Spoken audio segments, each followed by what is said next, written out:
guys, what's up and welcome back to the channel. Not feeling just too bad today, so I thought I would try and get out here and at least accomplish something. I'm getting quite of a pile back there. Quite of a pile? I'm getting quite a pile of Jeep parts back there. So tonight we're going to be turning our attention to the Gladiator project. Nothing real major except for one thing. I do have a Curt hitch for the Jeep that I'm going to put on it. The Jeep was wired from the factory with the wiring harness, a 7-round or a 4-flat, but they never put a hitch on it. They have the cross member going underneath the bumper from frame rail to frame rail, so you could put a ball in there if you want to when you drill a hole in your bumper, but that's just not my style. And this Curt hitch right here, it's part number 13434BK. It is actually rated for 500-pound tongue weight and 5,000-pound toe weight. So that is more than going to exceed any of our limits that we will ever pull with the Gladiator. So I'm going to go ahead. I allotted to use this.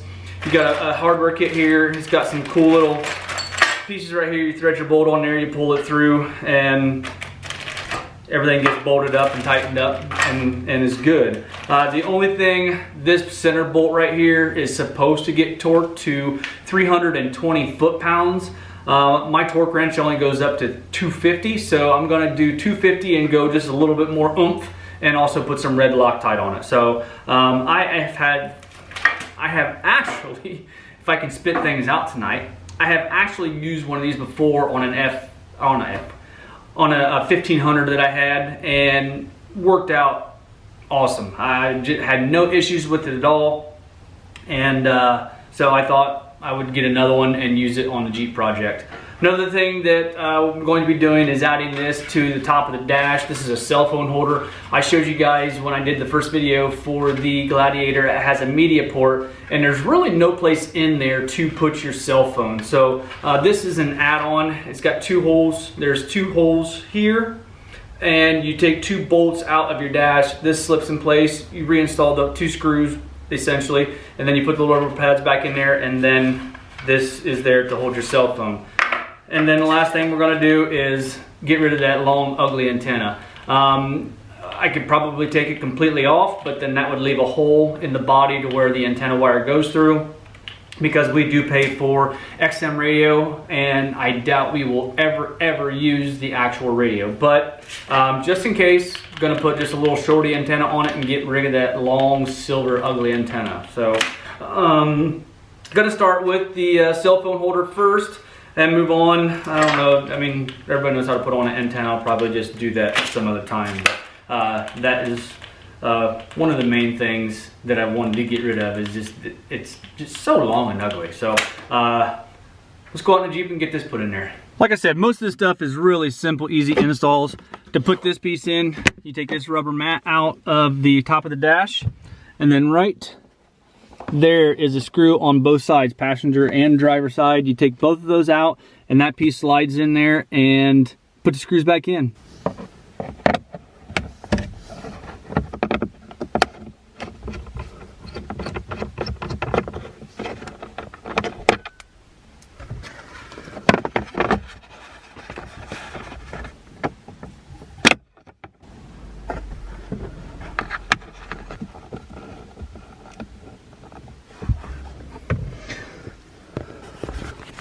Then instead of putting the factory rubber piece in right here, you have 2 halves that you'll put in its place.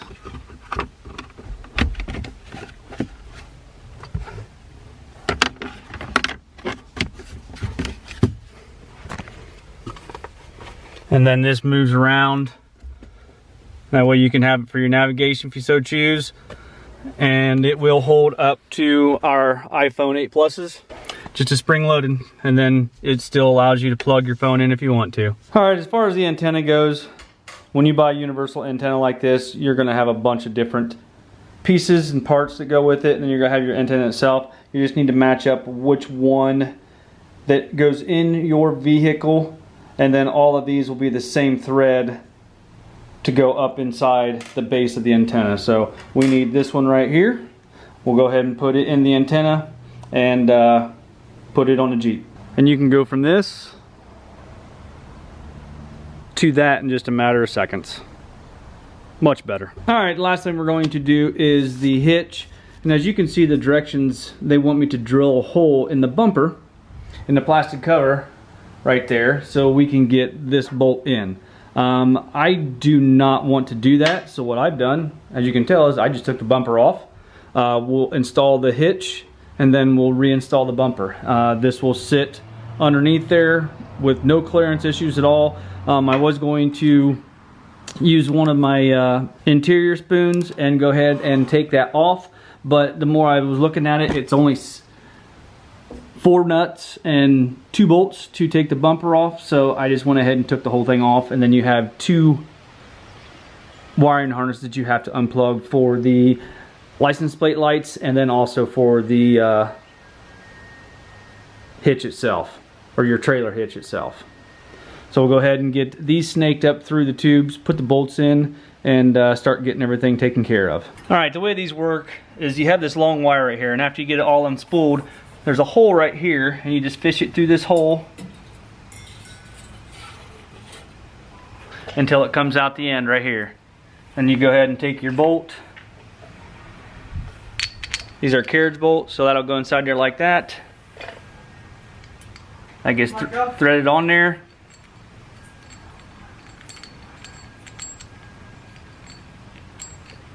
And then you just grab a hold of it and pull it through. Just like that. You know, do that on both sides. It's a good idea. You can see how this has just a little bit of arc in it. I would put that arc up so when you tighten it down, it flattens out and it acts kind of like a lock washer in a sense. It does have serrated nuts, and I am going to put Loctite on it also.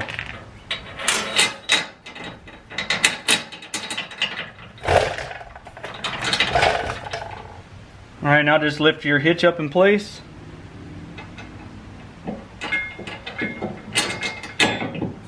I'm going to put my center bolt in just to hold it for right now.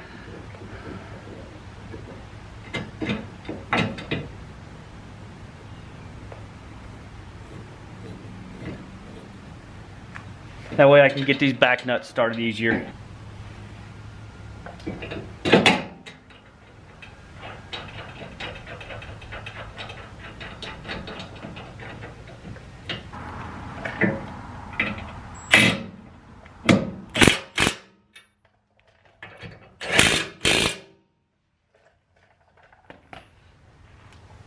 Go ahead and put some Loctite on this one.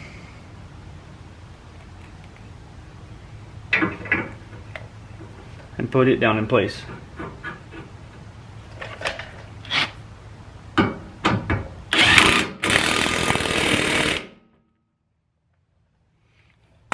Go grab my torque wrench and get these torqued to spec. Bottom ones are 110 foot-pounds and the top one, like I said, is 320, but we're not gonna make it there, I don't think.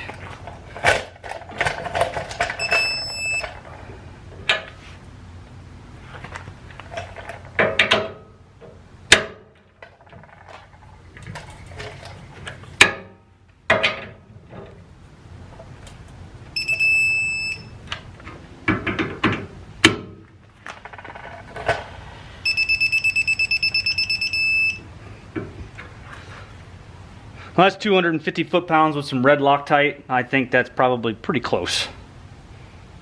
Actually, my torque wrench is reading 251 was what I went up to as far as the torque. So now we can go ahead and get our bumper installed back on the truck and get her all buttoned up.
with everything plugged back in, it's all good to go. As you can see, that's a lot nicer look than having that hole right there and being able to see that Allen head bolt all the time. Just a little bit of time taking the bumper off, real easy. There's only 6 bolts, I'm sorry, 2 bolts and 4 nuts and a couple of plugs. You can pull your bumper off and have a nice cleaner look. All right, like I said, that is the Curt hitch. It's 13434. This is it right here.